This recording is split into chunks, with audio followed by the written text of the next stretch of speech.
જો તમારે સાચે જ જીવતે જીવતા સ્વર્ગ જોવું હોય ને તો એક વખત તો અવશ્ય આવવું પડે હો, રોડ ટુ હેવન.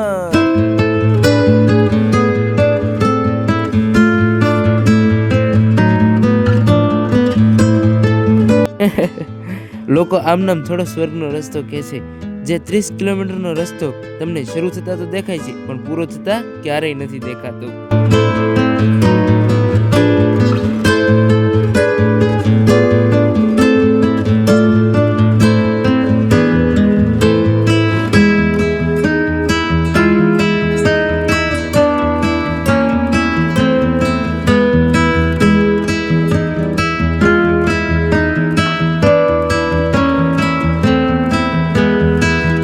વીરાના આ 30 કિલોમીટરના લાંબા રસ્તે એટલે કે રોડ ટુ હેવન જો તમે અહીંયા આવશો તો 100% તમને એક વખત તો એવું ફીલ થશે જ તે તમે સાચે જ સ્વર્ગમાં આવી ગયા છો.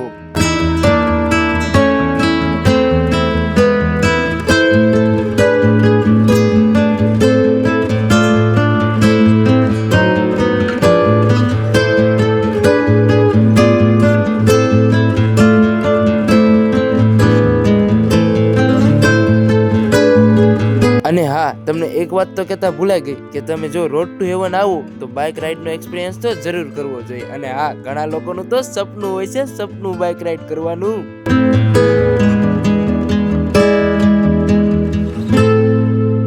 રસ્તાને દુનિયાનો સૌથી સુંદર રસ્તો કહેવામાં આવે છે. અને હા, એમનામ થોડીને સુંદર રસ્તો કહેવાનો છે, તમારી આંખોએ જોતા જ તમને એમ લાગે કે આગળ જતા આકાશ અને પાતાળ બંને એક થઈ જાય છે.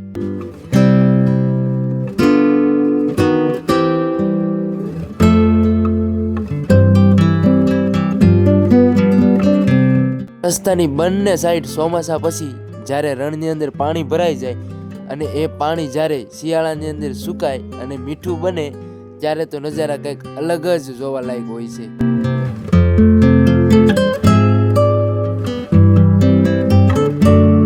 તો આ છે આપણા ગુજરાતની અંદર આવેલું કચ્છનું રોડ ટુ હેવન. અને અમિતાભ બચ્ચન સાહેબે કીધેલું છે ને કે કચ્છ નહીં દેખા તો કુછ નહીં દેખા. મળીએ કચ્છના નવા એપિસોડ સાથે. ત્યાં સુધીમાં તમે કોમેન્ટની અંદર જણાવી દેજો કે આ વિડીયો કેવો લાગ્યો. અને હા, અમિતાભ બચ્ચન સાહેબે તો સાચું જ કીધું છે કે કચ્છ નહીં દેખા તો કુછ નહીં દેખા. તો ચલો હમ ચલે કચ્છ દેખને.